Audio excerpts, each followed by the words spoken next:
నిర్గమాకాండం 13వ అధ్యాయం 17 నుంచి ప్రారంభం.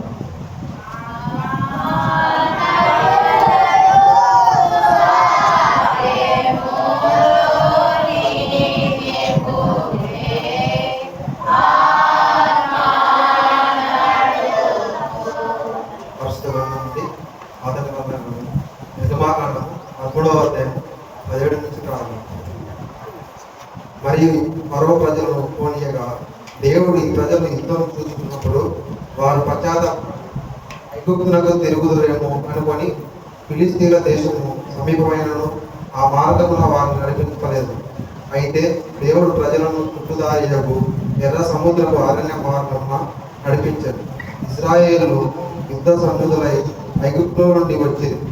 మరియు మోషే యోసేపు ఎముకలను తీసుకొని వచ్చాడు. అతడు దేవుడు నిశ్చయముగా దర్శనమిచ్చాడు. అప్పుడు మీరు నా ఎముకలను నుండి తీసుకొని పోవడంని ఇశ్రాయేలు చేత దృఢిగా ప్రమాణం చేస్తున్నాననుకొని ఉండేను. వారు సుక్కోతు నుండి ప్రయాణమైపోయి అరణ్యము దగ్గర ఉన్న ఏతాములో దిగిరి. వారు పగలు రాత్రి ప్రయాణము చేయనట్లుగా యెహోవా త్రోవలో వారిని నడిపించుటకై పగటి వేళ మేఘ స్తంభములోను వారికి వెలిగించుటకు రాత్రి వేళ అగ్ని స్తంభములోను ఉండి వారికి ముందుగా నడుచుతూ వచ్చారు. ఆయన పగటి వేళ మేఘ స్తంభమైనను రాత్రి వేళ అగ్ని స్తంభమైనను ప్రజల ఎదురు నుండి తొలగింపలేదు.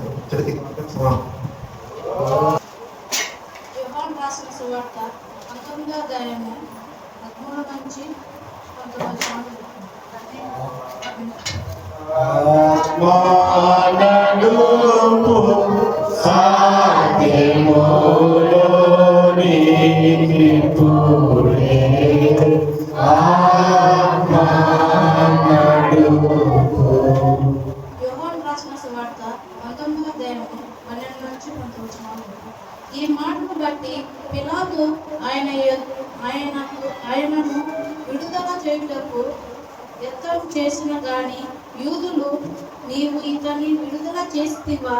క్రైస్తవులకు స్నేహితుడవు కావు, తాను రాజునని చెప్పుకోను ప్రతి వాడును క్రైస్తవులకు విరోధముగా మాట్లాడుచున్నాడు వాడే అని కేకలు వేసిరి. పిలాతు ఈ మాటలు విని యేసును బయటికి తీసుకొని వచ్చి రాళ్ళు పరిచి స్థలము యందు న్యాయపీఠము మీద కూర్చుండేను. ఎబ్రీ భాషలో ఆ స్థలముకు గబ్దతా అని పేరు. ఆ దినము పస్కాను సిద్ధపరిచి దినము. అప్పుడు ఉదయము 6 గంటలు కావచ్చాను. అతడు, ఇదిగో మీ రాజు అని యూదులతో చెప్పగా అందుకు వారు ఇతని సహరించుము, సిలువ వేయుము అని కేకలు వేసి, పిలాతు, మీ రాజు సిలువ వేయుదున్నా అని వారిని అడగగా, ప్రధాన యాజకులు, క్రైస్తవులు తప్ప మాకు వేరొకరు రాజు లేడరు. అప్పుడు సిలువ వేయుటకై అతడు ఆయన వారికి అప్పగించాడు. వారు యేసు తీసుకొని పోయేది. ఆయన తన సిలువను మోసుకొని కపాల స్థలమును చోటికి వెళ్ళాను. ఎబ్రీ భాషలో దాని గొల్లత్తా అని పేరు. అక్కడ ఈ వైపును ఒకరిని, ఆ వైపును ఒకరిని మధ్య యేసు ఉంచి ఆయనతో కూడా 2 సిలువ వేసింది. మరియు పిలాతు, యూదులైన రాజు నజరేయుడగు యేసు అని పై విలాస రాల్చి సిలువ మీద పెట్టాడు. శుక్రవారం వరకు దేవుడు మనల్ని, మన కుటుంబాలని నడిపించి భద్రపరిచి వచ్చినందులకి మరి ఈ ఆరాధనలో మనందరినీ కూడిపోజేసినటువంటి విధానం బట్టి దేవునికి మొట్టమొదటిగా వందనాలు తెలియజేస్తున్నా. ప్రభు అయినటువంటి క్రీస్తు నామమున మిమ్మల్ని అందరినీ కూడా ఈ యొక్క ఆరాధనలోనికి ప్రేమతోనూ మరి వందనాలతోనూ ఆహ్వానిస్తుంటున్నా. మరి చదవబడినటువంటి లేఖన భాగంలో మరి అపనమ్మకమైనటువంటి విశ్వాసము మనము చూడగలుగుతాం. మరి దేవుని పైన విశ్వాసం ఉంచాలా లేకపోతే అపనమ్మకాన్ని మనం ఉంచాలా అన్నటువంటిది మనం తెలుసుకోవాలి. అపనమ్మకము అంటే ఏ సందర్భాల్లో మనము గుర్తు చేసుకుంటాను. దేవుడు చేస్తేనే నేను నమ్ముతాను, చేయకపోతే నమ్మను. మరి ఈ లోకంలో మరి యంత్రాలకి తంత్రాలు మనం చూస్తాం. దారము మెల్లో పడితేనే ఎక్కడ లేనటువంటి శక్తి వచ్చేస్తుంది. అదొక భయాన్ని తీసివేసే ఒక విధానాన్ని మనం ఆలోచన చేస్తాం. అదేంటి ఎవరో చెబితే, ఎవరో జరిగిందని నమ్మితే మనముగా గుడ్డిగా మనం కూడా ఏం చేస్తాం, ఆ బాటలోనే నడుస్తాం. గొర్రెలు కూడా మంద కూడిప చేసినప్పుడు ఒక గర్రె తప్పిపోతే మార్గము మిగతా గొర్రెలన్నీ ఏం చేస్తాయి, ఆ ఒక్క గొర్రె వైపే పోతాయి. అలాంటి యొక్క జీవితం మనం కూడా జీవిస్తూ ఉంటాం. ఏది నిజము ఏది అవాస్తవము అన్నటువంటిది ఎవరికి తెలియదు. ఎవరు ఏది చెబితే అది నమ్మి మనము పోతా ఉన్నాం. అది కరెక్ట్గా విశ్వాసముగా మనం ఉన్నప్పుడు ఏది నిజమో ఏది అబద్ధమో వాటిని పరిశీలించాలి. కొన్ని సందర్భాల్లో మనం ఏం చెప్తాం, మన కళ్ళు చూసినవి కూడా మనము నమ్మలేమంటాం.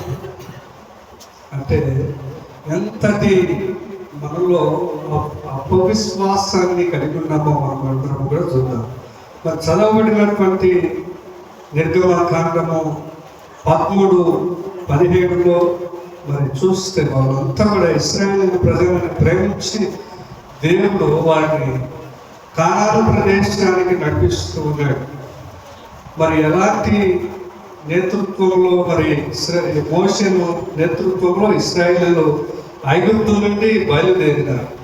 దేవుడు వారిని ఫిలిష్తీయుల మార్గము, షార్ట్ కట్ మార్గం ద్వారా తీసుకుపోలేదు. అక్కడ ఏం చేస్తున్నాడు అంటే దేవుడు అరణ్య మార్గం ద్వారా నడిపించినాడు. ఫిలిష్తీయుల మార్గము షార్ట్ కట్. అది అక్కడ ఏం జరుగుతుంది ముందే దేవుడికి తెలుసు. యుద్ధము జరుగుతుంది ఆ ఊరిలో. మళ్ళా వీళ్ళు పోతే వీళ్ళ పైన మరి యుద్ధాన్ని ప్రకటిస్తారు. మరి వీళ్ళని కూడా యుద్ధంలో కొనసాగిస్తారు. మనపై తిరుగుబాటు కోసం వస్తానరేమో అనేటువంటి భావనతో వీరిపైన కూడా దాడులు చేస్తాడని దేవుడు ఏం చేస్తాడు, దేవుడు వారితో మార్గంలో మరి వేరే మార్గం వైపు నడిపించటము మనం చూస్తాం. అయితే వారిని ఏ విధంగా కాల్చినాడో మనం చూడాలి. ఇక్కడ దేవుడు వారితో మేఘస్తంభము పగలు, అగ్నిస్తంభము రాత్రి రూపంలో ఉన్నాడు. మరి దేవుడు మనకు సరైనటువంటి మార్గము ఎంచుకుంటాడు అనే దానికి మనం చూస్తాం. మనం ఏది కావాలి, ఏ మార్గం పోవాలనుకుంటాం, షార్ట్ కట్ కావాలా, మనకు మంచి మార్గం అయ్యా ఈ మార్గంలో పోతే, ఈ మార్గంలో ఎరక మార్గంలో పోతే అది మంచి మార్గం కాదు, ఒడదొడుకులు ఉంటాయి, దాంట్లో గుంతలు ఉంటాయి, స్కిడ్ అయి పడితే ఎవరు లేపేవారు ఉండరు. ఇది అందరూ తిరిగేటువంటి ప్రదేశము, ఇది చాలా ప్రశాంతంగా జరిగేటువంటి ప్రయాణం అని దేవుడు చెప్తే మనం ఏది ఎందుకుంటాం, షార్ట్ కట్ కావాలా. ఇక్కడ దేవుడు ఆ షార్ట్ కట్లో ఉన్నటువంటి ప్రమాదాలను గుర్తించినాడు కనుక ఇది మంచిది కాదు, నువ్వు ఈ మార్గంలో నడిస్తే నీ గమ్యాన్ని చేరుకుంటావని దేవుడు తెలిపినాడు. కానీ దేవుడు చూస్తా ఉన్నాడు మన బలహీనతలను. ఏంటి, మనం అప్పటికప్పుడే ఆ క్షణంలోనే జరిగిపోవాలని అనుకుంటారు. అప్పటికప్పుడే మనకు అన్ని దేవుడు సమకూర్చాలనుకుంటారు. ఎప్పుడైతే నలగబడి క్రొట్టబడి మరి మనము బలహీనతల్లో మునగబడినప్పుడే దేవుడు నిన్ను లెక్క చేస్తాడు. ఎంతైతే శ్రమలు అనుభవిస్తావో దేవుడు అంతటికి నీకు ప్రతిగా రెండింతల యొక్క శక్తిని, బలాన్ని దేవుడు అనుగ్రహిస్తాడని మనం మర్చిపోతూ ఉన్నాం. మరి ప్రజలు భయపడి తిరిగి ఎగుర్తుకి వెళ్ళేటువంటి ప్రమాదం ఉంటుంది. ఎందుకు, మరి ఫిలిష్తీయుల మార్గంలో నడిపిస్తే అక్కడ యుద్ధ వాతావరణంలో మరి వాళ్ళు యుద్ధాన్ని కొనసాగిస్తూ ఉన్నప్పుడు, మరి కొట్లాడుకుంటూ ఉన్నప్పుడు ఆ మార్గంలో ఎవరైనా పోతారా? పోలేరు. భయపడి మళ్ళీ వీళ్ళు ఎక్కడికి పోతారు? ఆయన గుర్తుకి పోతారు. అందుకు దేవుడు మరి మనకు కష్టమైనటువంటి మార్గాన్ని కనిపించినా అది దేవునికి ఉత్తమం ప్లాన్ కావచ్చు. మనం చూడాలి, మనము దేవుడు ముందుగా నడిపిస్తాడు. మరి అగ్నిస్తంభంలో కానీ దీపస్తంభంలో కానీ ఎక్కడ నడిపించాడు వారిని? ముందుండి వారికి ఏ అవసరతలో ఏ మార్గంలో వెళ్ళాలా ఆయన పగలు రాత్రి రేయింబగలు వారిని కాపాడుతూ వాళ్ళకి దారి చూపిస్తూ ఎల్లవేళలా వారికి తోడుగా ఉండి నడిపించటము మనం చూస్తాం. మరి ఇక్కడ మనము అరణ్య మార్గము మనం చూస్తే పరీక్షలు ఉంటాయి. మన జీవితంలో కూడా ఒడిదుడుకులు ఉంటాయి, ఎన్నో సమస్యలు ఉంటాయి. అయినా కూడా మనము దేవుని దారి వెతకాల. దేవుని దారి వెలుగుగా చూపించినప్పుడు దేవుడు వెలుగుగా మన దారికి ఏమి చూపిస్తాడు? మార్గాన్ని చూపించగలుగుతాడు. మనం చూస్తే మరి ద్వితీయోపదేశకాండము 18వ అధ్యాయము 10వ వచనము 12వ వచనం. తన కుమారునైనను తన కుమార్తెనైనను అగ్నిగుండము దాటించు వారినైనను శకునము చెప్పు సోదిగానినైనను శకునములను గాని సర్వ శకునములు గాని సర్ప శకునములు గాని చెప్పువానినైనను మాంత్రికునైనను ఇంద్రజాలకునైనను కర్ణ పిశాచి నడుగు వారినైనను దళయముల యుద్ధ విచారణ చేయు వారిని నైనను మీ మధ్య ఉండనీయకుడి. ఏమంటారు? మంత్రాలు తంత్రాలు అవి ఇవన్నీ పట్టుకొని నడిపించే వారి మాటలు ఏం చేయాలంట? వినాలా? వినకూడదు. వాడు ఎన్నెన్నో సైతాన్ని ఎన్నెన్నో చేయించాలని ద్వారా అనేకుల ద్వారా మిమ్మల్ని మంచి మార్గంలో నడిచేటువంటి మిమ్మల్ని దేవుని విశ్వాసుల వైపు నడిచేటువంటి మిమ్మల్ని ఏం చేస్తాడంట? అవేంట ఇవేంట మిమ్మల్ని క్యాచ్ చేసుకొని మీ బలహీనతలను క్యాచ్ చేసుకొని మరి మంత్రాలని తంత్రాలని దయ్యమని భయపెట్టి మిమ్మల్ని ఆ మార్గమున నడిపిస్తాడు. అలాంటి వారి యొక్క మాటలు విననేకూడదని దేవుడు చెప్తాడు. మరి దేవుడు చెప్పినటువంటి మాటలు మనము ఏం చేస్తున్నాం? అలక్ష్యం చేస్తున్నాం. ఏది ఇప్పుడు అలక్ష్యం చేసేది? దేవుడు ఎప్పుడు మొదటి నుండే మేము దేవుని మాట వినలేదు అనేటువంటి చాలా మంది ఉన్నారు. మొదటి నుండే వినడం లేదు, మళ్ళీ ఇప్పుడు వచ్చి మేము దేవుని మాట వినాలన్నా ఎప్పుడు కూడా మనం దేవుని మాట వినడం లేదు. దేవుడు మంచిది అని సృష్టించినాడు. మంచి వాటిని మాత్రమే దేవుడు భూమి మీద ఉంచినాడు. ఏదైతే నీలో మంచిదని తలంచినాడో అవన్నీ కూడా దేవుడు ఇది చెడ్డదని మనము వాటిని అన్నిటిని నాశనం చేసుకుంటూ మన వికాసాల కోసము మన ఆనందముల కోసము మన ఇష్టానుసారంగా జీవిస్తూ నడుస్తూ ఉన్నాం. మరి తాయెత్తులు ఎక్కువగా రక్షణ కోసము మంత్రాలపై ఆధారపడతాయి. ఇది దేవుని మీద విశ్వాసము కాకుండా వేరే వ్యక్తులపై ఆధారపడటము మనం చూస్తాం. దేవుని ప్రజలు వేరుగా ఉండాలి. ఎలా ఉండాలా? దేవుని ప్రజలు అనేటువంటి వారు వేరుగా ఉండాలి. ప్రవర్తనలో కానీ, చూపులో కానీ, మాటలో కానీ, జీవించే విధానంలో కానీ, ఆచరించే పద్ధతులలో కానీ అది ఎవరికి దేవునికి నచ్చినటువంటిదిగా దేవుని మార్గమున మనం నడిచేటువంటి వారముగా ఉన్నాం. మనము ఎలాంటి వారముగా ఉన్నామంటే లేవీయులకు రాసినటువంటి పత్రికలో మనకు స్పష్టంగా చెప్తుంది. లేవీయులకు లేవీయ కాండము 19వ అధ్యాయము 31వ వచనం. కరుణ పిశాచి గల వారి దగ్గరకు పోకూడదు, సోదెగాండ్రను వెతికి వారి వలన అపవిత్రత కలగజేసుకొనకూడదు. నేను మీ దేవుడనై నా యెహోవాను. ఏం చెప్తున్నాడు? సోదరి చెప్తాడు. కొంతమంది మన ఊరికి వచ్చి మీ ఊర్లో మీ ఇంటికి పలానా వచ్చిపోయినాడు, అప్పటి నుండి ఈ విధంగా జరుగుతుంది. ఎంతమంది వచ్చిపోయినారు మీ ఇంటికి? ఎంతమంది చెప్పండి, మీరే ఆలోచన చేయండి. ఒక వారంలో మా ఇంటికాడికి ఎంతమంది వచ్చినారు, ఎంతమంది నాతో మాట్లాడిపోయినారు, ఎంతమంది మా ఇంట్లోకి వచ్చినారు, మేము ఇచ్చిన నీళ్లు తీసుకుని తాగినారు అని ఆలోచన చేయండి. ఎంతమంది వచ్చింటారు చెప్పండి. వాళ్ళలో ఎవరని మనకు తెలుసు, మన యొక్క సైకాలజీ తెలుసు. అంటే ఎవరో ఒకరు వస్తుంటారు మన ఇంట్లోకి.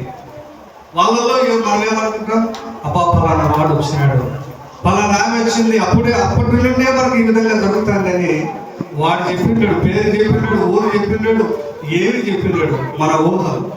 వాడేంటి ఒక వ్యక్తి వచ్చినాడని చెప్పినాడు అంతే తప్ప పలానా ఆమె వచ్చింది, పలానా వాళ్ళు వచ్చినారు, పలానా ఊరు నుండి వచ్చినాడు, పలానా విషయమైన దగ్గరికి వచ్చినాడని ఎవరు కూడా చెప్పింది లేదు. మనము గుడ్డిగా నమ్మి వాటిని విశ్వసిస్తూ ఉన్నాం. మళ్ళా మనము నష్టపోయింది కాక మనము పోయేది కాక మళ్ళా అక్కడ దయ్యాలు విడిపిస్తారంట, అక్కడ మందు పెడితే మందు విడిపిస్తారంట. ఇలాంటి చెప్పేవాళ్ళు లేరా? ఉన్నారా లేదా? పెళ్లి కాలేదు, ఆ చెట్టుకు పోయి దారం మరి పసుపు తాడు కడితే మళ్ళా సంవత్సరానికి పెళ్లి అవుతుందంట.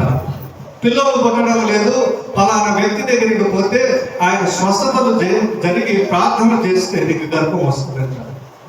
ఇలాంటి మూఢ నమ్మకాలు ఇంకా ఎక్కడికి చదువుకుండా మనం ఇంకా తెలివి అజ్ఞానమైనటువంటి విచారణలోకి పోతా ఉన్నామంటే మనకంటే దరిద్రమైనటువంటి వ్యక్తులు ఇంకొకరు లేరు. వాడు మనిషి సైకాలజీని వాడు ట్యాంపరింగ్ చేస్తాడు. అంటే మనము పలానది నిన్ను తాయెత్తు నడిపిస్తుంది. మనము మనిషిని నమ్మము కానీ తాయెత్తును విశ్వసిస్తాం. జ్వరం వస్తే తాయెత్తు, పులకరం వస్తే తాయెత్తు, నిలబడలేకపోతే తాయెత్తు. అక్కడికి పోతే నీళ్లు చదువుకుంటే మన సర్వం రోగాలు నయమైపోతాయి. ఎవడో ఖర్చుకు చూసుకొని ఇసిరేస్తే అది మనం తెచ్చుకొని ఇంట్లో పెట్టుకుంటే నయం అయిపోతుంది, మన అప్పులు తీరిపోతాయి. నీవు పని చేసుకుంటే నీ కుటుంబం గడుస్తుంది, నీ కడుపు నింపుతుంది. ఎవడో వాడు ఖర్చుకు ఇసిరేస్తే, ఎవడో వాడు ఏమి చేస్తే నీ కడుపు నిండదు, నీ కుటుంబ సమస్యలు తీరిపోవు. ఇలాంటివి నమ్మి మోసపోతాంట. మనం వేలకు వేలు లక్షలు దారిపోస్తున్నారు. ఎందుకు మనము దేవుడి వాక్యాన్ని నమ్మకోకుండా మనం అన్య విశ్వాసాల వైపు నడుస్తూ ఉన్నాము. మనమే జ్ఞాపకం చేసుకోవాలి. మరి నిజమైనటువంటి రక్షణ దేని నుంచి వస్తుందో మనం తెలుసుకోవాలి. కీర్తన 121:7-8 చూస్తే అక్కడ యెహోవా నిన్ను కాపాడును అంటారు. మన రక్షణ తాయెత్తులో కాదు, ఎక్కడ ఉండాలా? దేవునిలో ఉండాలి. మరి దేవుడు చెప్తున్నాడు, యెహోవా నిన్ను కాపాడును, నిన్ను కాపాడువాడు కునుకడు నిద్రపోడు అంటున్నాడు. ఆయన నీ కొరకు నిద్రపోను. నువ్వు విశ్వాసంలో నడిస్తే, నువ్వు ప్రార్థన చేస్తే, నాకు నచ్చినట్లుగా జీవిస్తే నేను కునుకను నిద్రపోను, నీ అవసరతలలో ప్రతి విషయంలో నీకు సహాయం చేస్తానంటున్నాడు. మనము ఆయనను చూడము, ప్రార్థించను గాక ప్రార్థిస్తున్నాం. కొత్త నిబంధనలో కూడా చెప్తాను. అపొస్తలుల కార్యములో 19:19 అపొస్తలుల కార్యములో 19:19 మరియు మాంత్రిక విద్య అభ్యసించిన వారు అనేకులు తమ పుస్తకములను తెచ్చి అందరి ఎదుట వాటిని కాల్చివేసి. ఏమంట? మనం చూస్తే దేవుని గురించి తెలుసుకున్న వారు మాంత్రికలు, తద్యలు, అవేని ఇవేని అన్యమతాలు, మరి ఆచారాలు చేసుకున్నటువంటి వారు ఏం చేసినారంట? దేవుని గురించి తెలుసుకుని వాళ్ళ పుస్తకాలు, వాళ్ళ విశ్వాసాలు, వారు చేసేటువంటి వాటి అన్నిటినీ తీసుకుపోయి కాల్చి వేసినారు. ఇంకా మనము పెట్టుకొని అవి అంట ఇవంట మనం ఆచరిస్తా ఉన్నాం. అప్పటి కాలంలోనే 2000 సంవత్సరాల కాలంలోనే దేవుని వైపు విశ్వాసం వచ్చినటువంటి వారు, తాంత్రిక విద్యలు వాటిన్నిటిని అభ్యసించేటువంటి వారు మరి కాల్చి వేసిన వాటి యొక్క పుస్తకాలను మరి వారు మంత్రశక్తిని వదిలి దేవుని వైపు తిరిగినారని వాక్యము తెలియజేస్తాం. స్పష్టమైనటువంటి బోధ. తాయెత్తులు పెట్టుకోవడం అంటే భయము, విశ్వాసం. మనం దేనికోసం కట్టుకుంటాం తాయెత్తులు? భయం ఉంటుంది. భయం ఉంటుంది లేదా ప్రతి మానవునిలో? ఉందా లేదా భయం? ఇప్పుడు ఊర్లో ఎవరొకరు చనిపోయినారు, రీసెంట్లీగా అక్కడ చంపేసినారు కదా, ఎవరైనా రాత్రి పోతారా? పోరా? ఎందుకు పోరు? ఏమని భయం మనకు? ఆ వ్యక్తి అక్కడ ఉంటాడనే భయం, లేకపోతే ఆ వ్యక్తి వచ్చి మనల్ని చంపేస్తాడనే, లేకపోతే మన ఇంట్లో వచ్చి తిష్ట వేస్తాడనా? ఎందుకు భయం? మరి వాడు భయం కలిగిన వాళ్ళు ఏం చేస్తారో, ఆ తాయెత్తు కడితే దయ్యాలు మన ఇంట్లోకి రావు, మనల్ని వెంబడించో, మనల్ని పట్టుకోరంటేనే మనం ఏం చేస్తాం? భయంతో ఉన్నటువంటి వారు పోయి తాయెత్తులు కట్టుకుని వస్తే మరి అక్కడికి పోయినా ఏం చేయాలి? ఆత్మలు ఎవరి దగ్గరికి పోతాయో తెలియదు. చనిపోయినటువంటి మానవుడు ఎక్కడికి పోతాడో తెలియదు. బైబిల్ చదువుతాడా, ఆదివారం వస్తాడా, శుక్రవారం వస్తాడా, పాటలు పాడతాడా, మరి ప్రార్థనలు చేస్తాడు, ఎక్కడికి పోతాడా? ఇవన్నీ శూన్యం. ఇంకా తాయెత్తులు పట్టుకోండి, వాటిని పట్టుకోండి. మన భూములంటే మన విశ్వాసంలో మరి కొనసాగలేదు. ఒక విశ్వాసమే, ఒక దేవుని మీద ఆధారపడితేనే దేవుడు మనల్ని క్షమించగలుగుతాడు. క్రైస్తవుల జీవితం ఎలా ఉండాలంటే తాయెత్తుగా ప్రార్థన, మరి దేవుని వాక్యంలో నడవాలి, మరి విశ్వాసం వైపు నిలవాలి. మరి చూస్తే చదవబడినటువంటి ఆ యొక్క మరి యోహాను సువార్త 19:20-12 ఇక్కడ ఎవరు యూదా ప్రజలు యేసుక్రీస్తుని సిలువకు అప్పగించాలని మరి వారందరూ కూడా మాట్లాడటం మనం చూస్తాం. వారు దేనిపైన విశ్వాసం ఇచ్చినారో? ఏ పుస్తకం పైన? పాత నిబంధన పైన. వాళ్ళు పాత నిబంధన సరిగా చదివినా అభ్యసించిన ఈయన ఎవరో వారికి తెలిసింది. అలాగా దావీదు వంశంలో పలానా రైతు వస్తాడు, యెషయా గ్రంథంలో రాయబడినటువంటి వాక్యాలు వాళ్ళకు తెలుసుకొని ఉంటే, వాటిని విశ్వసించి ఉంటే ఈయనని కనుగొనేటువంటి వ్యక్తులు. వాళ్ళు బైబిల్ చదివినా వాటిని విశ్వసించరు. వాళ్ళ ఇష్టానుసారంగా జీవించాలని యూదా ప్రజలని, ఇశ్రాయేలు ప్రజలని అందరినీ కూడా వారి యొక్క మార్గంలో నడవాలని ఇష్టానుసారంగా చేస్తున్నారు. వాళ్ళు పైకి మాత్రమే మేము దేవుడిని విశ్వసిస్తాను, యెహోవా దేవుడిని ఆరాధిస్తామని పైకి గొప్పలు కానీ మరి వాళ్ళ యొక్క జీవితంలో వ్యర్థమని వారు చూడాలి. అందుకని మరి యేసుక్రీస్తు ప్రభువు వారిని మరి ఏ పాపములు చేయనటువంటి వ్యక్తిని సిలువకు అప్పగించమని మరి గ్రంథంలో రాయబడిందా? యెహోవా దేవుడు చెప్పినాడా? అయితే ఇష్టానుసారముగా చేస్తున్నారు కాబట్టి ఇష్టరాజ్యంలో వారు మరి ఇష్టం వచ్చినట్లుగా మరి ఆయన చిత్రీకరించి అబద్ధ సాక్ష్యములు చెప్పి ఆయన సిలువకు అప్పగించినారు. ఎక్కడ పోయింది విశ్వాసము? ఎక్కడికి పోయింది? వాళ్ళంతా కూడా మరి మేము దేవుడిని విశ్వసిస్తాడ, పాత నిబంధనను గ్రహిస్తాడ, మా వంటి వారు లేరు, మా వంటి పవిత్రులు లేరు, మా మాదిరిగా దేవుడిని ఆరాధించిన వారు లేరని వారు డబ్బాలు కొట్టుకున్నారు. కానీ దేవుడిని విశ్వసించడంలో కానీ దేవుడిని ఆచరించడంలో కానీ ఇక్కడ మరి కనబడుతూ ఉంది అబద్ధ సాక్ష్యములు చెప్పినారు. ఎవరు కావాలి మీకంటే దేవుని వద్దని మరి ఎవరో పాపాలు చేసిన వ్యక్తిని, ద్రోహం చేస్తున్నటువంటి వ్యక్తులను విడిపించడానికి వీరందరూ కూడా పాటుపడినారు. మనము కూడా అంటే డబ్బుల కోసం ఆశపడతాం. నేను ఒక సాక్ష్యం చెప్పాలంటే అది నిజమా అబద్ధమా తెలుసుకోకుండా పోయి డబ్బులు తీసుకొని, అవును వాడు చేసినాడు, నువ్వు చూసినావు అంటే చూసినా, ఎవరు చూసినావు, వాడంతా ముందుగానే స్క్రిప్టెడ్. వాడు డబ్బుల కోసం ఆశపడి ఇలాంటి అన్యాయమైనటువంటి తీర్పులు తెలుస్తూ ఉంటాం. అన్యాయమైనటువంటి మాటలు మాట్లాడి మరి మంచి వ్యక్తిని, మంచి గుణం కలిగినటువంటి వ్యక్తులను మనం ద్రోహం చేస్తా ఉన్నామన్నటువంటి విషయాన్ని మనం మోస్తూ ఉన్నాం. ఏది మంచి ఏది చెడు తెలుసు మనకు. దేని విశ్వసిస్తే ఏది వస్తుందో తెలుసు.